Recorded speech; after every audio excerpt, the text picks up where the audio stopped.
العالمين والصلاة والسلام على سيد الأنبياء والمرسلين وعلى آله وصحبه أجمعين. أما بعد، قال الله تبارك وتعالى في القرآن المجيد والفرقان الحميد: أعوذ بالله من الشيطان الرجيم، بسم الله الرحمن الرحيم. قل بفضل الله وبرحمته فبذلك فليفرحوا هو خير مما يجمعون. صدق الله العظيم. فقد قال النبي صلى الله عليه وسلم: اقرأوا القرآن حالا ومرتحلا، او كما قال عليه الصلاة والسلام. محترم بزرگوں اور دوستوں، بہت مختصر بات کر دی. ہمارے لیے آج کا دن بہت خوشی منانے کا دن ہے، اس لیے کہ محض اللہ تبارک و تعالیٰ کی توفیق سے آج ہم نے تراویح کی نماز میں قرآن کریم کو مکمل کیا ہے. اس پر اللہ رب العزت کا جتنا شکر مانے اور جتنا احسان مانے کم ہے، اس لیے کہ اللہ رب العزت کی توفیق ہی سے ہمیں یہ نعمت اور آج کا دن دیکھنے کو ملا ہے. اللہ کی توفیق کے بغیر ہم کچھ نہیں کر سکتے ہیں، اور اس مسجد کے بننے کے بعد شاید یہ پہلا موقع ہے کہ اس رمضان المبارک میں قرآن پاک کی تراویح ہوئی ہے، اور محض اللہ رب العزت کی مدد سے قرآن شروع ہو کر آج قرآن ختم ہو چکا ہے. سب سے پہلے اللہ رب العزت کی بارگاہ میں ہم شکریہ ادا کریں. پھر جس کے واسطے سے ہمیں یہ نعمت اور یہ دولت ملی ہے، یعنی قرآن کریم کو سننے کا موقع ملا ہے، یہ ہمارے حفاظ کرام ہیں. اس لیے کہ بڑی محنت اور مجاہدے کے ساتھ انہوں نے قرآن کریم کو یاد کیا، پھر یاد کرنے کے بعد ہم کو قرآن کریم سنایا، اور ایک اہم سنت ہم سے ادا کرنے کی ان سے توفیق ملی ہے ہم کو، کہ قرآن کریم تراویح کی نماز یہ سنت ہے، اور قرآن کریم اس کے اندر ایک ختم کرنا یہ مستقل سنت ہے. تو بہت بڑی سنت ان کے واسطے سے ہمیں ملی ہے. اللہ رب العزت ان حفاظ کرام کو اپنے شان بدلہ نصیب فرمائے. اصل بات یہ ہے کہ قرآن کریم جو اللہ رب العزت کی طرف سے ہمیں ملا ہے، بہت بڑی نعمت اور دولت ہم کو ملی ہے. دنیا کی کوئی نعمت کوئی دولت اس نعمت اور دولت کا مقابلہ نہیں کر سکتی. ہم سوچیں اپنے دل و دماغ سے کہ قرآن کریم کے ساتھ جو نسبتیں لگی ہوئی ہے وہ کتنی مضبوط اور مستحکم نسبت ہے. سب سے پہلی نسبت یہ کلام کس کا ہے؟ اللہ رب العزت کا کلام ہے، جو بادشاہوں کے بادشاہ ہے، اور بادشاہ کا کلام یہ کلام کا بادشاہ ہوتا ہے. تو سب سے پہلی نسبت جو قرآن کریم کے ساتھ لگی ہے کہ یہ اللہ رب العزت کا کلام ہے. دوسری نسبت یہ جس ذات پر نازل ہوا ہے وہ ذات بھی بہت اہم ہے، کہ اللہ رب العزت کے بعد اس روئے زمین پر سب سے محترم اور قابل عزت اگر کوئی ذات ہے تو وہ جناب نبی اکرم صلی اللہ علیہ وسلم کی ذات. تو آپ علیہ السلام پر یہ قرآن کریم نازل ہوا، یہ دوسری نسبت ہے. اور آپ کی ذات کتنی مستحکم اور مضبوط ہے اور کتنی اہم ہے. پھر جس کے واسطے سے یہ کلام پاک نازل ہوا ہے وہ حضرت جبرائیل علیہ السلام ہے. اللہ کے پاس سے جناب نبی اکرم صلی اللہ علیہ وسلم کے پاس وقتاً فوقتاً جیسی ضرورت ہوتی تھی وہ کلام پاک لے کر آتے تھے. اور حضرت جبرائیل علیہ السلام اللہ کی مخلوقات جو فرشتے جو نورانی مخلوق ہے، ان مخلوق میں سب سے برگزیدہ اور سب سے مقبول فرشتے جو ہے وہ حضرت جبرائیل علیہ السلام ہے. تو حضرت جبرائیل کے واسطے سے یہ قرآن آپ علیہ السلام کو ملا ہے، اور حضرت جبرائیل علیہ السلام یہ بھی تمام فرشتوں سے افضل ہے. پھر یہ کلام پاک کہاں پر نازل ہوا؟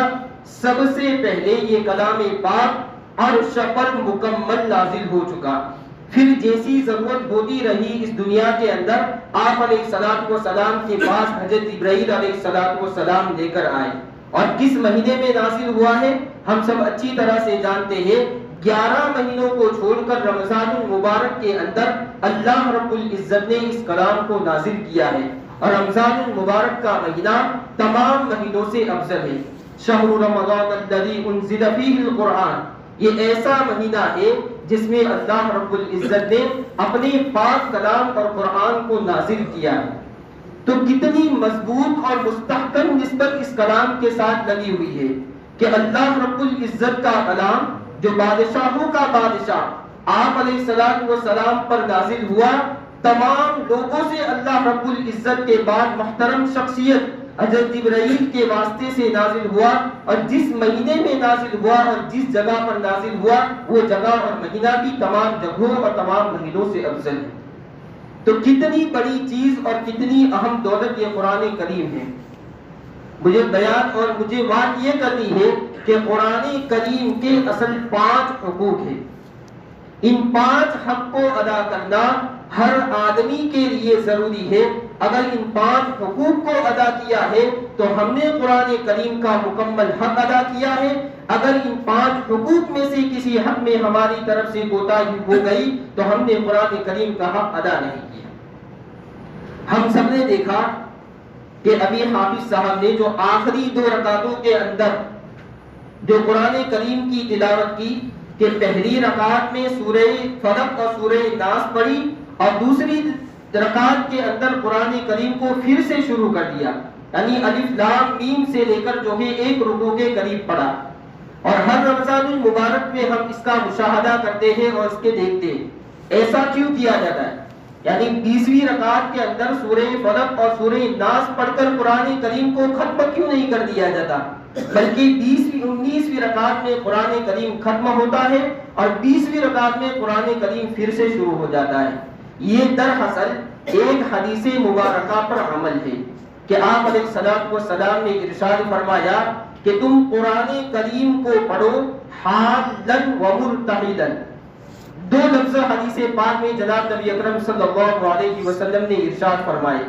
اب حالن اور مرتحلن کا کیا مطلب ہے کہ کوئی آدمی لمبے سفر پر جا رہا تھا، دوران سفر اور سفر کے بیچ میں اگر اس کو کوئی ضرورت پیش آئی، اس ضرورت کے تحت اس نے درمیان میں قیام کیا، اپنی ضرورت ختم کرنے کے بعد پھر سے اس نے سفر شروع کر دیا، تو یہ دوران سفر رکنے والا جو آدمی ہے اس کو کہا جاتا ہے حالن۔ اور پھر سے جو سفر کو شروع کر دیا جاتا ہے اور پھر سے اپنی منزل کی طرف رواں دواں اور چلنے لگتا ہے اس کو کہتے ہیں مرتحلن۔ تو جناب نبی اکرم صلی اللہ علیہ وسلم نے فرمایا کہ قرآن کریم کو حالن اور مرتحلن کی طرح پڑھو، یعنی مطلب یہ ہے کہ جس طرح اس آدمی نے دوران سفر رک کر اپنے سفر کو ختم نہیں کیا بلکہ اپنے منزل تک جانے کے لیے اس نے دوسرا سفر شروع کر دیا ہے، اسی طرح ایک قرآن کریم کو ختم کرنے کے بعد فوراً دوسرا قرآن کریم شروع کر دو۔ یہ جناب نبی اکرم صلی اللہ علیہ وسلم کی سنت مبارکہ ہے کہ جس مجلس میں قرآن کریم کا اختتام ہو، ختم ہو، اسی مجلس میں دوسرے قرآن کریم کو ختم کر دیا جائے۔ یعنی کہنے کا مطلب یہ ہے کہ ایک مرتبہ قرآن کریم ختم کر لینے کے بعد قرآن کریم کو بند کر کے طاقوں میں سجانا نہیں، بلکہ اس قرآن کریم کی تلاوت تا قیامت تک ہمیں کرنی ہے۔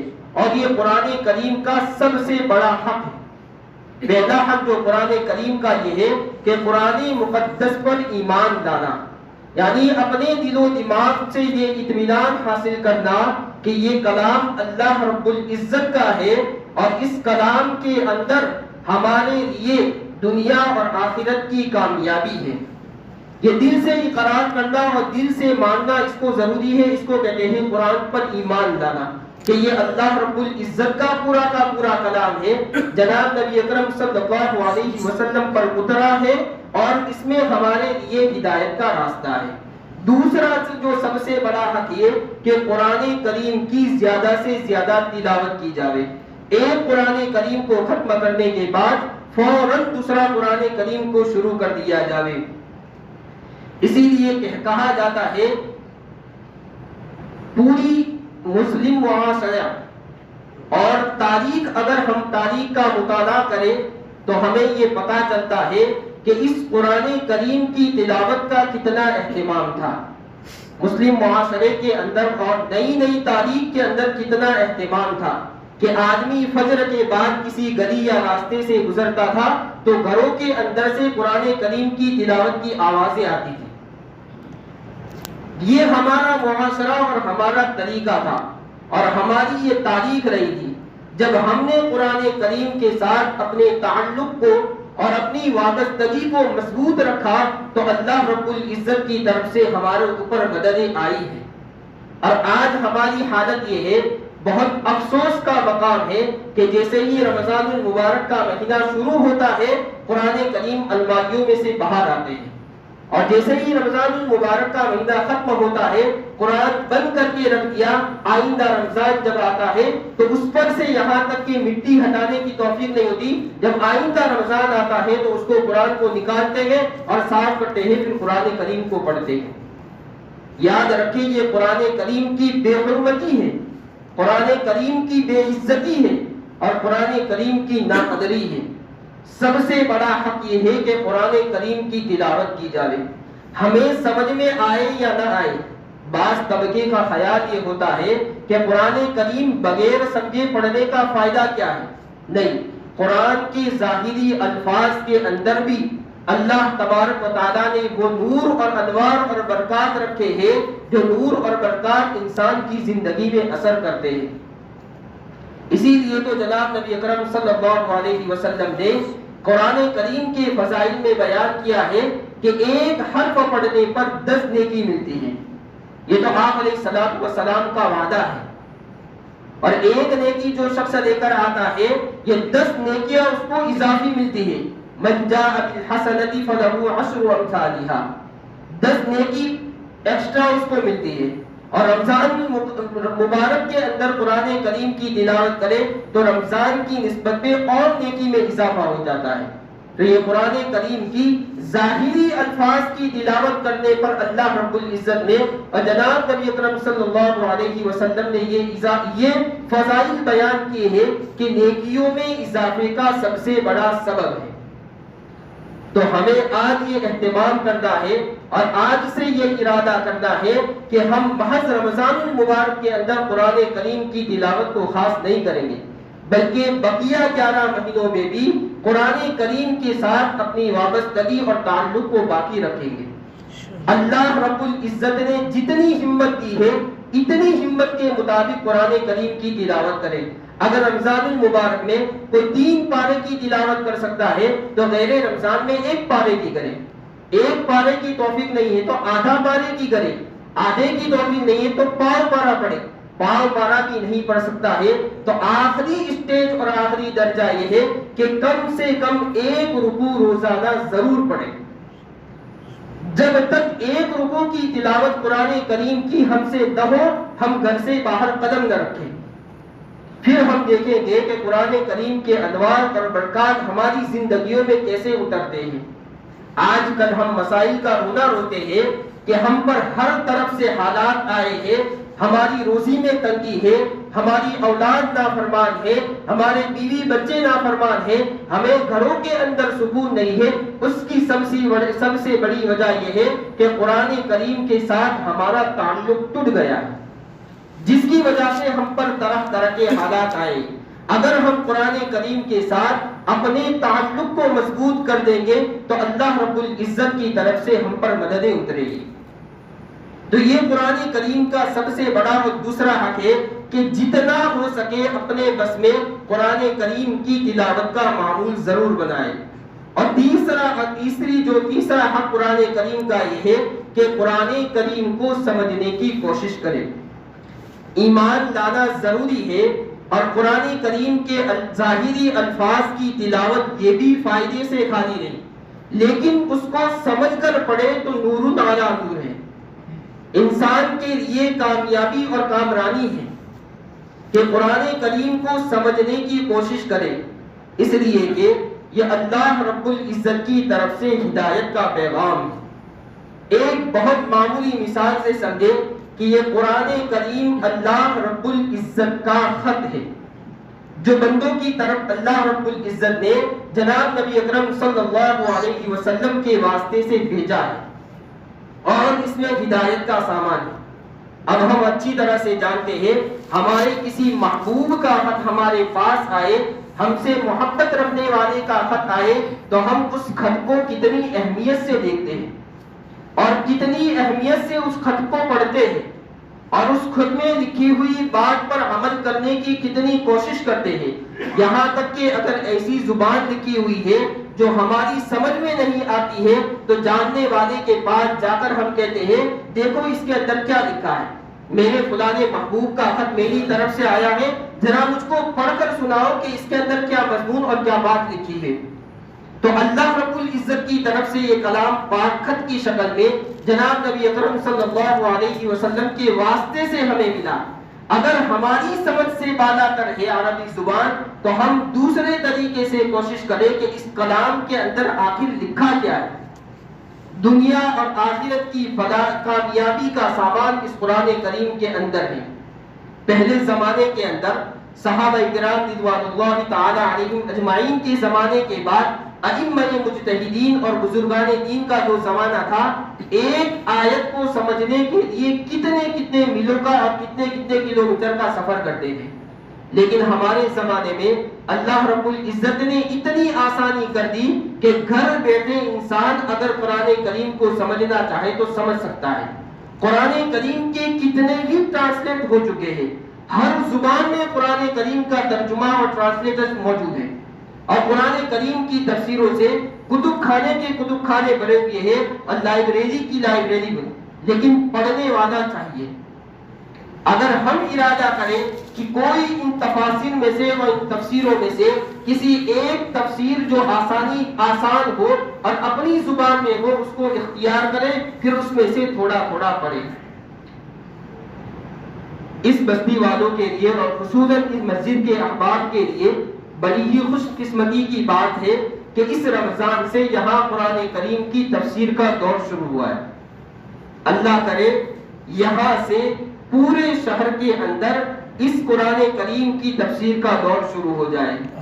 ہمارے نوجوان ساتھیوں نے ماشاءاللہ بہت کوشش کی اور کوشش کرنے کے نتیجے میں اللہ رب العزت نے ان کی کوششوں کو کامیاب کیا اور قرآن کریم کی تفسیر کا دور اور قرآن کریم کا تفسیر قرآن کریم سمجھنے کا موقع ہماری ان بستی والوں کو مل گیا، اور مفتی اشفاق صاحب ماشاءاللہ بہت محنت کر کے اس قرآن کریم کی تفسیر کو لوگوں کے سامنے بیان کرتے۔ یہ بڑی خوش قسمتی اور سعادت کی بات ہے کہ اللہ نے پورے شہر کے اندر سے ہم کو منتخب کیا ہے اور ہم کو چنا ہے، اور ہمارے واسطے سے یہ نیک کام دوسری مسجدوں کے اندر اور پورے شہر میں پہنچے۔ اللہ کرے تو کہتا کہ مقصد یہ ہے کہ ہم زیادہ سے زیادہ اپنی طاقت اور اپنی وسعت کے مطابق یہ کوشش کریں کہ قرآن کریم کو سمجھنے کی کوشش کریں اور سمجھ کر پڑھنے کی کوشش کریں۔ آج کے زمانے میں اسباب کے درجے میں اور آلات اتنے ہو چکے ہیں، انسان آسانی کے ساتھ قرآن کریم کو سمجھ سکتا ہے۔ تیسرا حق یہ ہے کہ قرآن کریم جو ہم پڑھ رہے ہیں اس پر عمل کریں، اصل حق یہ ہے۔ اور یہ قرآن کریم اللہ رب العزت نے جو ہم تک پہنچا ہے اس پر عمل پیرا ہونے کے لیے اور اس پر عمل کرنے کے لیے انسان جب سے پیدا ہوتا ہے وہاں سے لے کر انسان کے مرنے تک کے سارے مسائل اور سارے اسباب اور سارے مسائل کا حل اس قرآن کریم کے اندر موجود ہے۔ قرآن کریم کو سامنے رکھ کر انسان اپنی زندگی کو آسانی کے ساتھ صحیح راستے پر لا سکتا ہے۔ اور پانچواں اور آخری حق یہ ہے کہ جو قرآن کریم ہم نے سمجھا ہے، ہم نے پڑھا ہے، اس کو دوسروں تک پہنچانے کی کوشش کریں، کسی بھی راستے سے ہو۔ اگر معلم ہے، حافظ ہے یا عالم ہے تو بچوں کو پڑھا رہا ہے، دعوت کا ساتھی ہے تو جماعتوں میں جا کر قرآن کے جو حلقے ہوتے ہیں اس میں لوگوں کو سکھائے۔ آپ علیہ السلام کی حدیث ہے خیرکم من تعلم القرآن وعلمہ، تم میں بہتر وہ شخص ہے جو قرآن کو پڑھے اور پڑھائے۔ تو پڑھنے کی جتنی فضیلت ہے اتنی فضیلت دوسروں تک پہنچانے کی بھی ہے۔ یہ جو ہے 5 حقوق اللہ تبارک و تعالیٰ کی طرف سے اور بزرگان دین نے قرآن کریم کے بیان کیے ہیں، سب سے پہلا حق قرآن کریم پر ایمان لانا، قرآن کریم کی تلاوت کرنا اور قرآن کریم کو سمجھنے کی کوشش کرنا اور قرآن کریم پر عمل کرنا، اور پانچواں حق یہ ہے کہ قرآن کریم کو دوسروں تک پہنچانا۔ اللہ رب العزت ہمیں ان حقوق کی ادائیگی کی پوری کوشش کرنے کی توفیق عطا فرمائے۔ دوسری بات یہ ہے، جو مختصر بات یہ ہے کہ آج ہم آئے ہیں ختم قرآن کے موقع پر۔ آج کا دن اور آج کی رات بہت اہم ہے۔ ایک تو رمضان المبارک کا مہینہ ہی ایسا ہے جو برکتوں اور رحمتوں والا ہے، اور اس میں آخری عشرہ چل رہا ہے۔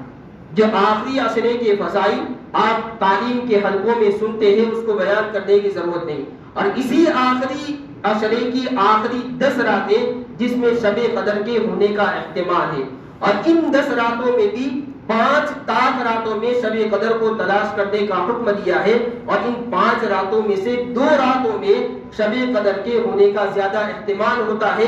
بزرگان دین بیان کرتے ہیں کہ 23ویں اور 27 شب میں عام طور پر شب قدر ہوتی ہے، تو آج 27ویں شب اور 27ویں رات ہے جس کے اندر شب قدر ہونے کا زیادہ احتمال ہے، اور اتفاق سے جمعہ کی بھی رات ہے، جمعرات کا دن ہے اور جمعہ کی رات ہے۔